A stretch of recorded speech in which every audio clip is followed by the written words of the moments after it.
Hi everyone, welcome to the channel. Here's episode 2 of my rank reviews. Funnily enough, this is the last rank match that I ended up playing on the Shadow Legacy season, and it's the one where I end up getting PLAT. So I secured my charm for that season, thankfully. Final day of the season, my friend Anthony said to me we should just play some ranked because our elo doesn't really matter at this point whether or not we lose it or gain it. And luckily we did end up playing, and I managed to secure platinum. Only just though, by the skin of my teeth. But going into this map here, we end up on coastline. Fairly attacker-sided map, although the match you're about to see doesn't really show that. We do actually go ahead and get invited to a party by the random teammates that we're playing with. Our first mistake, you see it right there, the invite. We decide to not join them. We decide to not talk to them.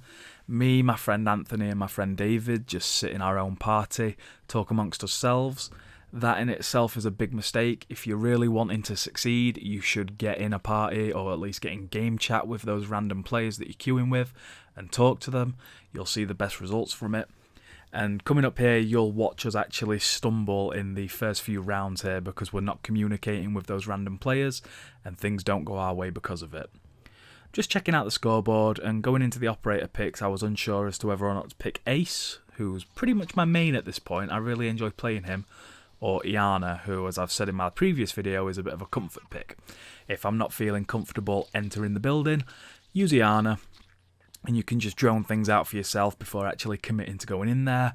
You have infinite drones, you can do it as much as you like. I really recommend if you are just trying to learn a map, learn where people tend to sit, go ahead and play Iana. She's incredible for that.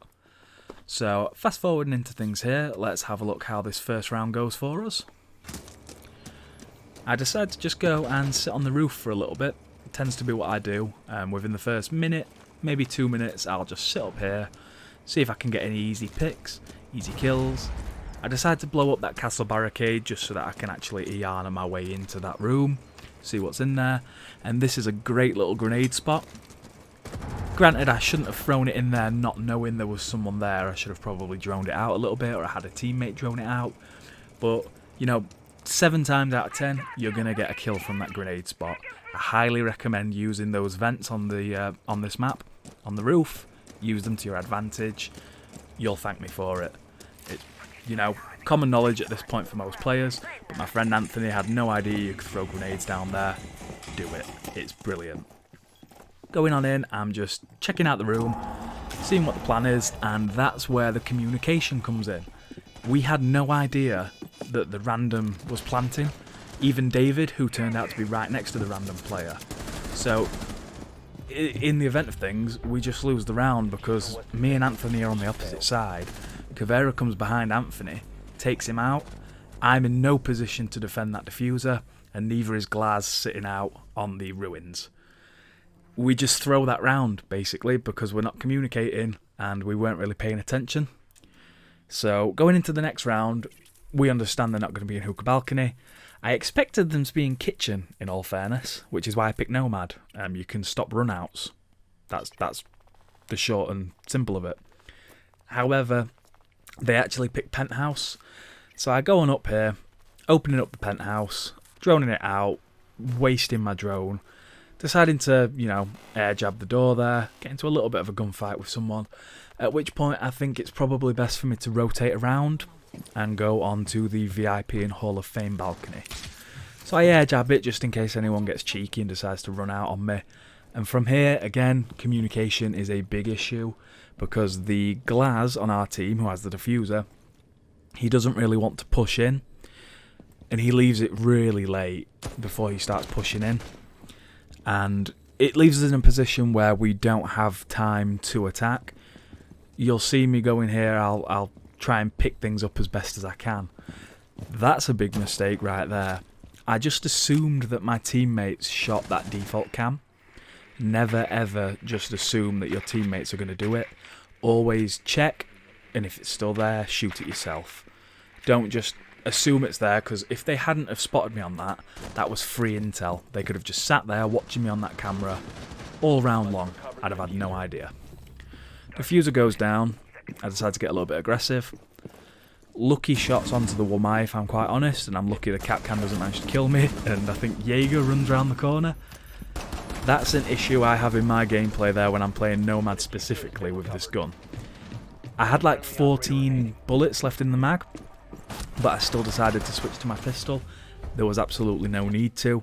It wouldn't have really mattered anyway. I didn't really have time to win the round. It's just a bad habit that I thought I'd point out. Be aware of the guns that you're using. Lion's another great example. His gun on attack has so many bullets, and so does the PDW for Jackal, that you'll find yourself reloading when you really don't need to. Ideally, you'll only want to reload when you absolutely have to, or when you are absolutely 100% safe to do so.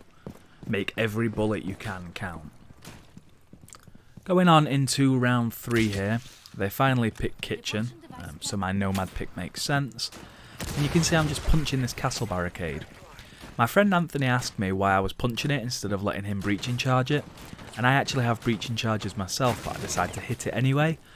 In situations like that, I would always recommend punching the castle barricade. If you're safe to do so, just punch it. It takes a little bit longer, I think it takes roughly 12 hits. However, you leave your feet much less exposed, because if you're planting a breaching charge on there, your feet show through the bottom, so anyone laid down on the other side can just shoot you in the feet. Whereas if you're punching it, you're a lot less exposed, you know, they only have a split second to shoot your foot before you move back, and then you just rinse and repeat until it finally breaks. Back on the topic of the round though, we're running out of time here, and I'm conscious that we need to make something happen and we need to do it fast. I drone it out and see that Maestro's reinforcing that rotation hole, locking himself out of sight apart from the door, and I give Kitchen a quick drone, see that it's free, and call that out to my teammate Anthony.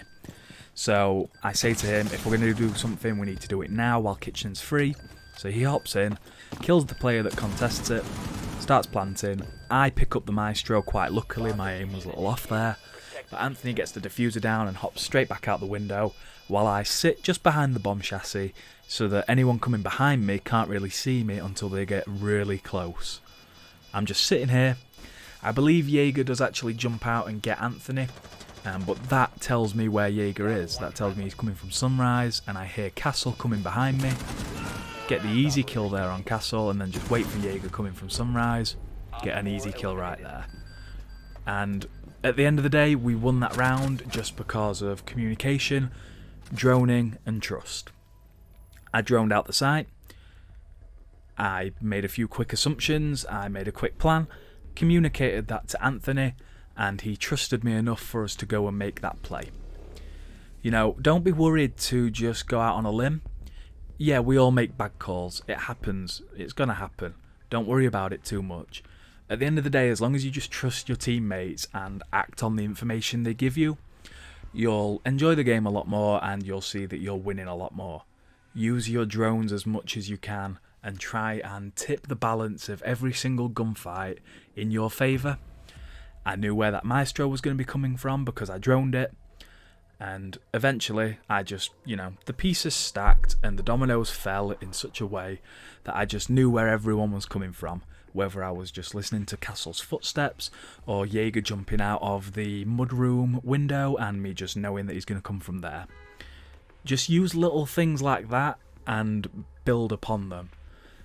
It's things like that, you know, they don't happen every game, but when they do, you should take them, because that's just, it's free information, it's a free win. If someone's not shooting your drone or isn't aware it's there, you have the advantage. Full stop. That's the end of the discussion. You know, you should act on that information as quick as you can, or communicate it to your teammates so they can act on it. But I digress.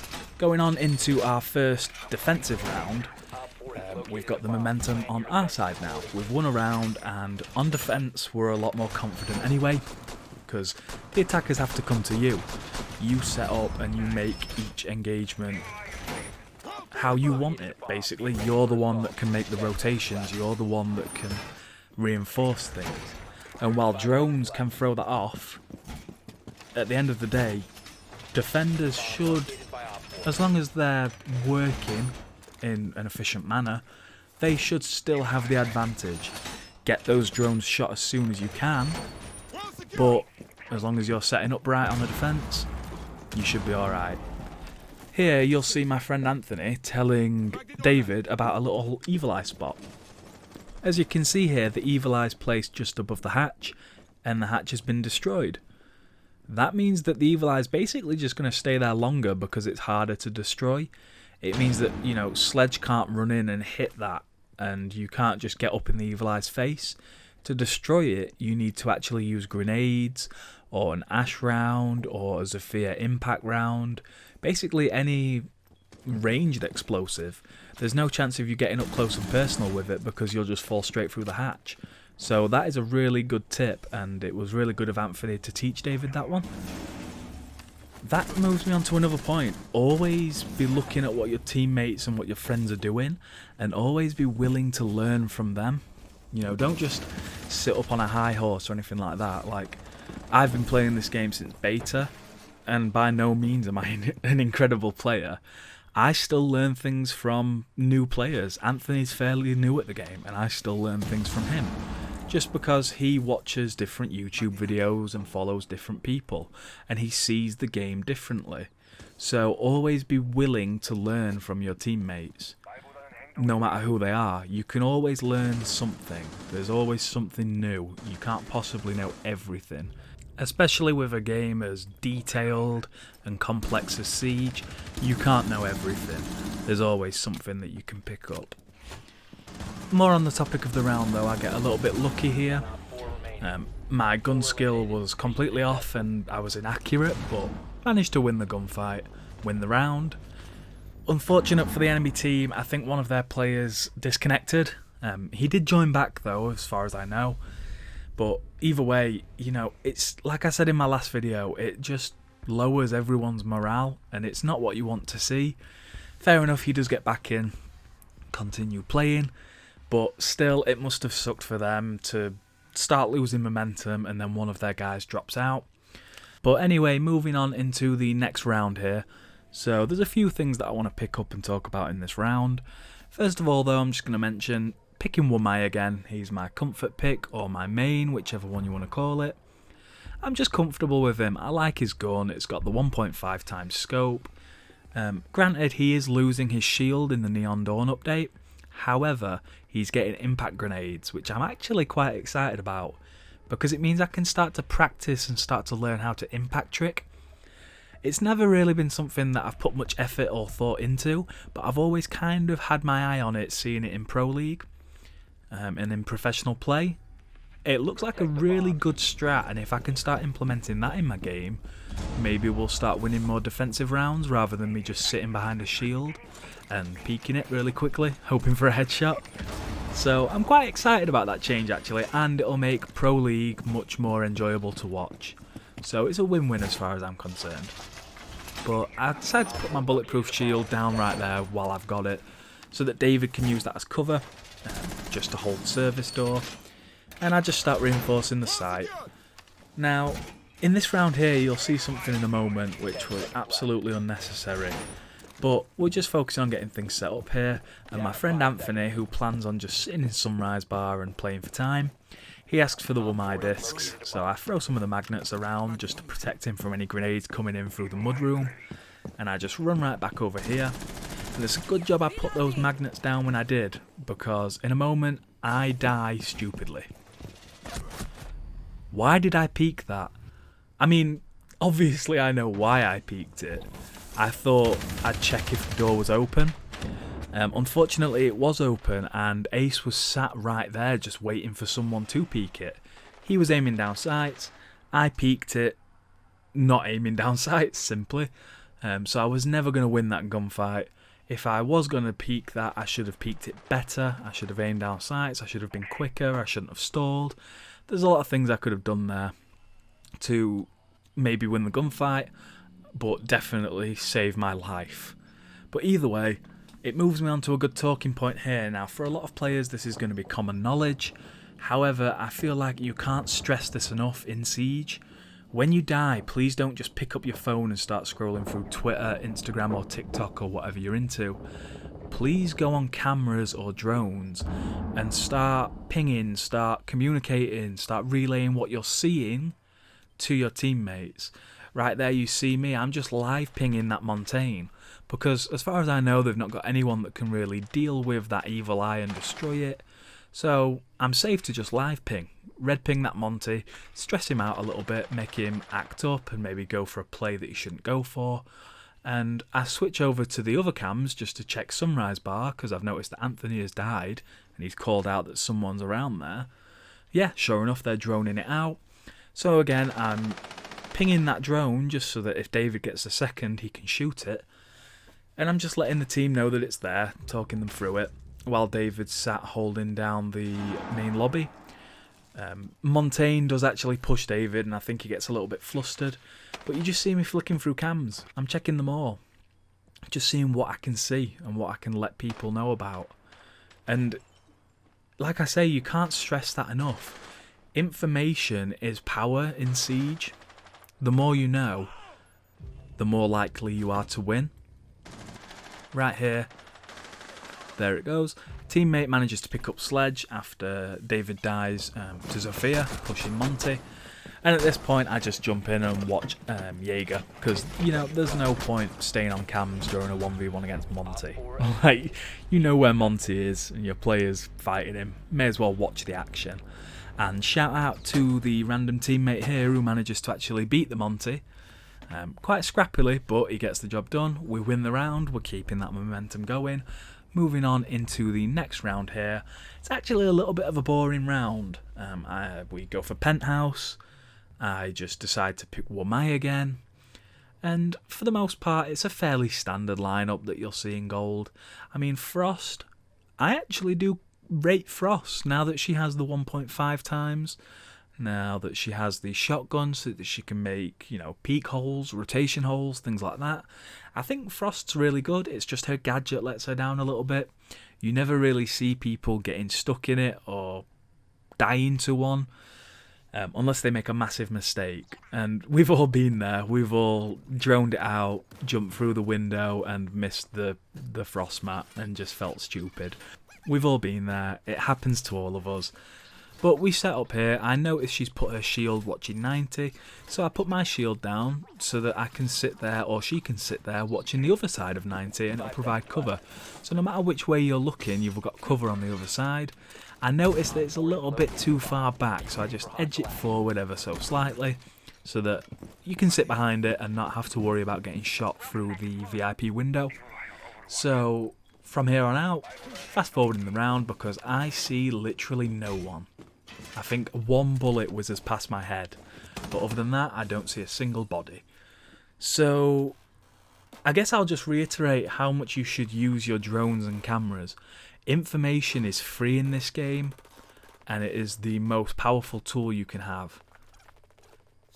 Use it. Use your drones, use your cameras, and you'll start to win a lot more games. You'll have more fun as well. But there we go. We win the round, we win the game, and you'll see in a moment here, I do finally get to Plat 3 right at the end of the season. That's the last game I played for Shadow Legacy, and I finally got my Plat charm locked in. Other than that though, I hope you enjoyed the video. Maybe you learnt something, maybe you didn't, maybe you enjoyed what I was talking about. If you did, go ahead and drop a like and let me know what you thought in the comments. If you didn't like it, feel free to dislike. I'm open to as much feedback as possible. In the meantime though, feel free to share this video with your friends, or subscribe if you're interested in seeing future content from me. Feel free to also check the description and follow me on Twitter, where I occasionally post things mainly just Rainbow Six Siege related, and follow me on Twitch because eventually I'm going to be streaming over there.